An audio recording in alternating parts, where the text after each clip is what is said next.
Welcome to Weybourne, a beautiful little village on the north coast of Norfolk in East Anglia, filled with history and gorgeous scenery at every turn. And on this walk around Weybourne on a sunny afternoon, we'll explore all the sights and stories that this village has to offer. As we venture inside the majestic All Saints Church, stroll along picture postcard village lanes lined with colourful houses, discover Weybourne's history as portrayed in its fetching village sign, admire historic pubs and hotels alongside the main road, and take in a view of Weybourne's iconic windmill, one of the many you'll find dotted all over the Norfolk countryside. All of that is to come over the next 20 minutes or so, but we begin our walk in this village's most captivating spot of all, within the storied grounds of Weybourne Priory, a grand religious site which was founded here more than 800 years ago. Once upon a time, this was one of around 1,000 monasteries built all over England in the Middle Ages. And although Weybourne Priory here was among the smaller of those monasteries, it was still built on a grand scale, with a large stone priory church that would have dominated this small village. But, as we can see today, the once mighty priory now stands in ruins. Weybourne, like the rest of England's monasteries, fell at the hands of King Henry VIII in the 1530s, as he embarked on a sweeping campaign to dissolve all of the country's monasteries and seize their wealth, as he established himself as the supreme head of the Church of England. Now, this priory was originally established in the early 13th century, some 300 years before its eventual dissolution. And as one of the country's smaller monastic houses, it may not have been first on the king's list of targets. Indeed, at the time of its closure, just 4 clerics were living here. When they were evicted, control of Weybourne Priory was handed over to a man named John Gresham, born in the nearby town of Holt, and who worked for Henry VIII. But over time, this site was neglected, and it fell into ruin, as local people gradually stripped away the stones of this old priory to use as material for building their own houses nearby. Fortunately, what remains of Weybourne Priory is now protected as a scheduled ancient monument, the same status as the likes of Stonehenge, and the priory ruins have been preserved in this quiet and leafy churchyard, which was actually a place of religious significance for centuries even before the monastery was established. Take note of this tall tower on the right. It was originally built in the 10th century, more than 1,000 years ago, and it belonged to a Saxon-era church, the first to have been built in the village of Weybourne. Now, this original church would have looked quite different from the one we're looking at here. This is the modern All Saints Church, which emerged as the village's main place of worship after the dissolution of the priory in 1536. Indeed, it was the growth of the priory which gradually absorbed Weybourne's old Saxon church. But as for the modern church here, it's still very much in use, and in excellent condition, often with its doors open for visitors to step inside and admire its majestic architecture. After briefly fiddling with the handle on this more than 130-year-old door, we're greeted with a wonderful sight within the church's nave, the main space in which worship has been taking place for hundreds of years. Largely restored in the late 19th century, All Saints Church is today topped with a distinctive wooden ceiling, which was laid on top of the nave here around 500 years ago. Impressively still holding strong all these centuries later, it forms part of a place of worship brimming with history. Indeed, the original Anglo-Saxon church is believed to have been quite magnificent in its own right, originally laid out in the shape of a crucifix and featuring that tall tower, which was visible for miles in the surrounding landscape and from out at sea. The current church, meanwhile, has long been an important haven for the people of Weybourne, and while we're able to simply step outside once again into the sunshine of this lovely day, the story of this village hasn't been quite as tranquil as it may seem at first glance. Taking a quick look at a map, we can see the village of Weybourne located on the North Norfolk coast, a few miles to the west of the popular resort town of Cromer, and just over 20 miles to the north of the historic city of Norwich.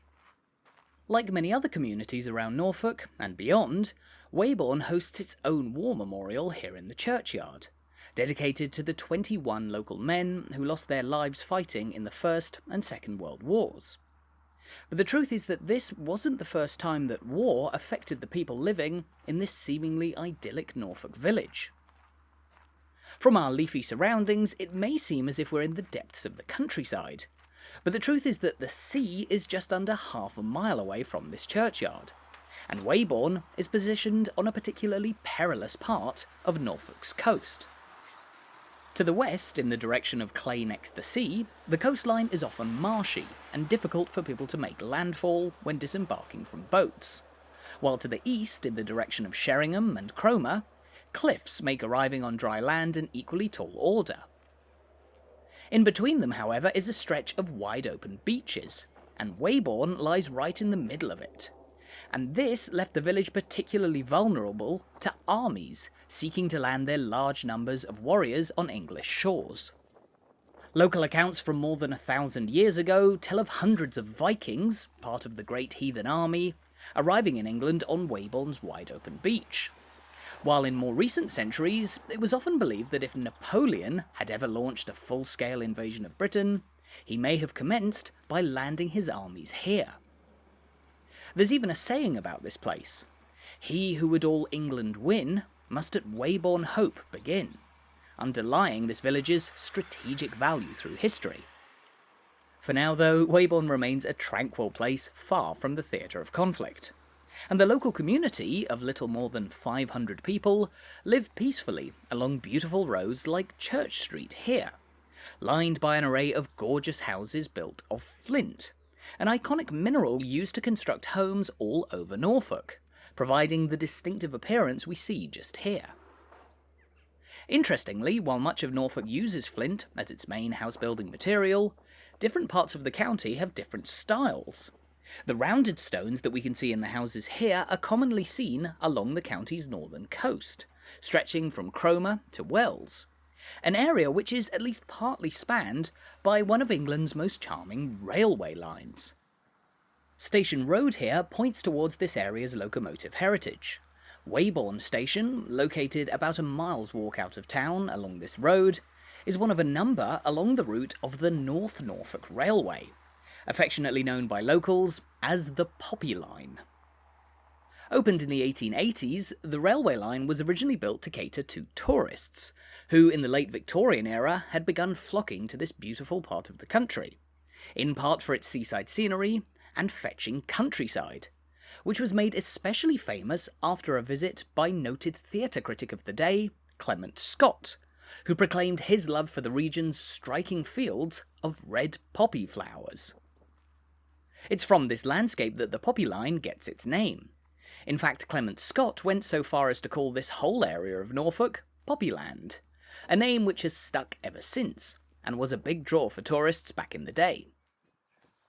Poppies were particularly abundant back in the era when the railway line opened, and when this row of houses on Church Street was built in the 1880s. Although today, the flowers are sadly less commonly seen in the North Norfolk fields, as modern farming techniques have reshaped the landscape, though you will still see the odd poppy here and there. Now, having walked back and forth along Church Street, which of course takes its name from the place of worship it leads towards, we now find ourselves on the main road through the village of Weybourne, which skirts around the walls of the historic churchyard, and which bears a very simple name. It's simply known as The Street, and it runs straight through the village as part of the longer A149 road, or the Coast Road, that follows the perimeter of Norfolk from King's Lynn in the west to Great Yarmouth on the eastern side of the county. For that reason, the street is often busy with traffic as people make their way along this beautiful part of coastline, and plenty do stop here in Weybourne to witness its history, and to take advantage of the helpful rest stop which we find just here.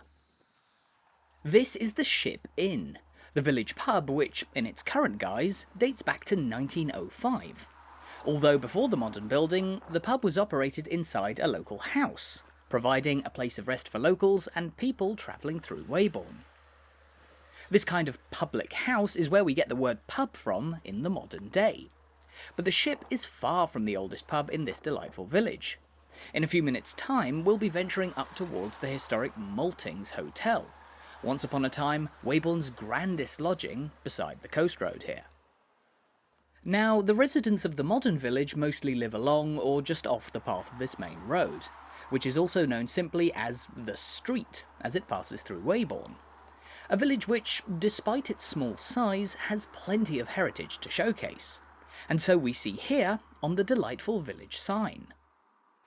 Beautifully carved in wood, the sign depicts everything from local agriculture to the church, trains of the Poppy Line, the windmill, Boudicca, one of Norfolk's most famous figures, and the coastline, which, as we mentioned, is imperceptibly near this point in the middle of this serene East Anglian village.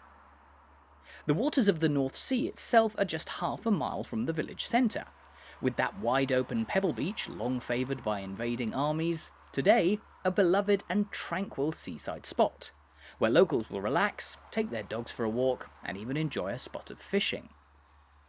If you're stopping off in Weybourne, the beach is easily reached by turning off the main road and onto this street, helpfully named Beach Lane, which you can follow all the way until you see the sea. As one of North Norfolk's lesser-known destinations, Weybourne's beaches more often than not a much quieter place than the likes of Clay, Wells and Blakeney further along the coast, and it's well worth stopping by if you have the chance. Although, sadly, we won't quite have time to walk all the way to the waterfront today, because there's more for us to explore in the village centre. But, as we make our way down Beach Lane in the direction of the coast, we stumble upon one of Weybourne's main local institutions.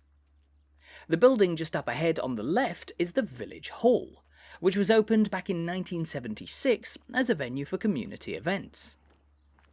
A rather newer local landmark, the hall is set back from the road behind this fetching street corner, where the Union Jack flies proudly over a pleasant little nook that points to the village hall's origins.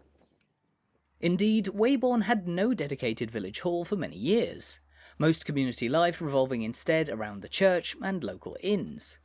But in the 1950s, this piece of land beside Beach Lane was bought by the parish council with the intention of building a village hall. But it took more than 20 years for the hall to be built, and its eventual construction was sponsored by a local Buy a Brick campaign, where people could pay a small price each to go towards the building of the hall. And for long-term residents of Weybourne, it's almost certainly been worth their while, with a wealth of events now held at the venue all through the year. On pleasant summer's days like today, though, people are more inclined to get out and enjoy the sunshine. Just here, for instance, we can see a walking path that follows the route of Beach Lane down towards the beach, the route to follow if you're heading for the sea on foot. But as we mentioned, we haven't yet finished exploring all that the village centre has to show for itself, so we're going to have to head back inland towards the main coast road once again. As enticing as the thought of a quick stroll to the seaside may be, that hasn't always been the case. In fact, given Weybourne's historic reputation as a favourable place for an invasion of Britain, during the Second World War the beach was heavily militarised, scattered with landmines and blocked with huge anti-tank barriers that would have been vital in stopping a potential amphibious invasion of Britain by the Nazis. Now, as we know, this never came to pass, but the men defending Weybourne, and by extension the whole country, were on high alert throughout the war. In fact, the beach was constantly occupied with soldiers who were resident at Weybourne Camp, a top-secret military installation which existed in the village and was home to some of Britain's staunchest anti-aircraft defences, watching the skies for the planes of the Luftwaffe arriving from across the North Sea. As we return to the main road, the secrecy of Weybourne Camp during the war meant that its name never travelled too far, despite its military significance, and even today this village's wartime heritage still tends to fly under the radar. But the top-secret anti-aircraft camp isn't the only intriguing and often concealed part of Weybourne's history. Just to our left here is a fetching local house, which bears the name Smuggler's Rest, a pointer towards another shady part of this village's past. Once upon a time, smugglers bringing contraband goods into the country would have landed at spots all along the Norfolk coast, and Weybourne Beach, in part due to its isolation, and in part its conveniently flat profile, was an especially popular place for people to unload smuggled goods onto dry land. Much of this smuggling was particularly rife around 300 years ago, when the British government was levying heavy duties on imports to pay for its wars around the world. And it was during this period that a man named John Smith first came to Weybourne, and according to local legend, he may never have left.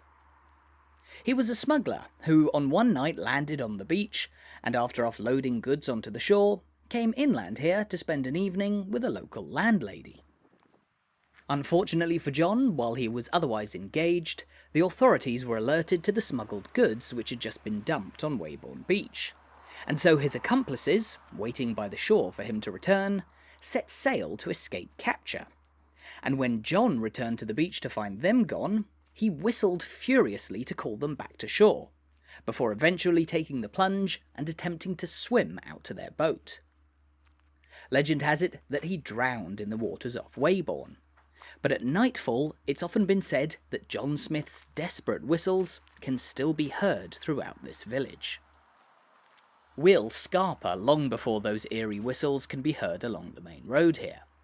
But before we finish our tour of this captivating village, we've found ourselves at the point where there stands one of Weybourne's grandest inns, the Maltings Hotel. As the name suggests, the Maltings was once upon a time a building used for malting barley, as part of local beer production, before it then took on the natural next step and became a pub in the mid-19th century. Now this was the hotel's early heyday, but it was sold in 1897 into new ownership, and over the following decades its star gradually waned as these buildings fell into disrepair. As we see the hotel here, it still isn't quite at its best, but this video was filmed back in May of 2023, just a year after the Maltings was bought by new owners, who over the past couple of years have worked hard to regenerate and revive the inn. And after having reopened in August of 2024, it's been given a new lease of life, now featuring a dedicated restaurant and a couple of dozen elegant rooms, making it a perfect place to stay in the delightful village of Weybourne.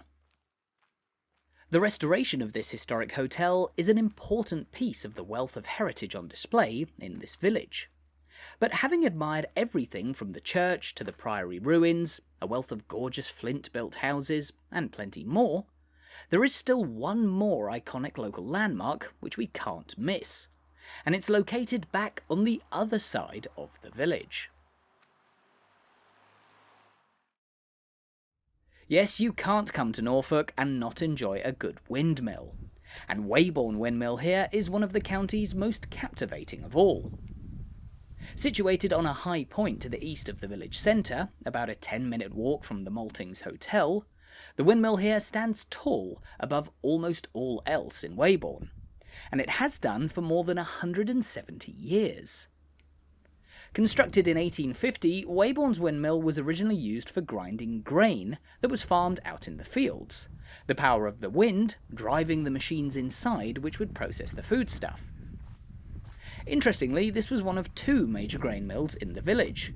Back on Beach Lane, there was once a watermill as well, used for the same purpose, but instead powered by the flow of water from the mill pond, part of the priory which was founded back in the 13th century. Now, the windmill here operated as a grain mill for just over half a century, before it ceased production in 1916, and ever since it's been a largely ornamental feature of Weybourne's skyline, adjoining a private house. But during the Second World War, the residents of this house, a Mr. and Mrs. Dodds, came under great scrutiny from the rest of the villagers, as rumours abounded that they were secret German spies.